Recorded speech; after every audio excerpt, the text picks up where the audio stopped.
নজর রাখবো আবহাওয়ার খবরে। দক্ষিণবঙ্গের 11টি জেলাতে তাপপ্রবাহের সতর্কতা। কলকাতায় সর্বোচ্চ তাপমাত্রা 39.4 ডিগ্রি সেলসিয়াস। কলকাতা তাপমাত্রা স্বাভাবিকের থেকে 4 ডিগ্রি বেশি। উত্তরবঙ্গের 5 জেলাতে জারি বৃষ্টি।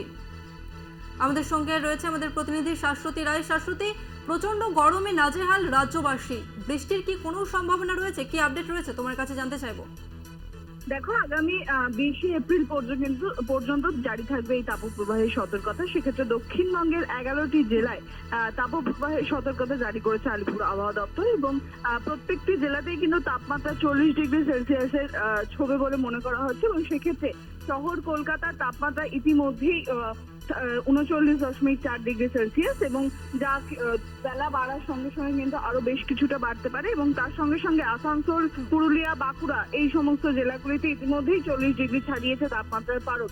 অর্থাৎ বোঝা যাচ্ছে যে তাপপ্রবাহের সতর্কতা রয়েছে। সেই সতর্কতা অনুযায়ী বেলা 11টা থেকে 4টে পর্যন্ত কিন্তু বাইরে বেরোনোর জন্য নিষেধাজ্ঞা জারি করা হয়েছে। তবে উত্তরবঙ্গের 5 জেলাতে জারি থাকবে বৃষ্টি, এবং দক্ষিণবঙ্গে এখনো পর্যন্ত কোনো বৃষ্টির খবর দিচ্ছে না আলিপুর আবহাওয়া দপ্তর। একদমই শাশ্বতী, ধন্যবাদ তোমাকে।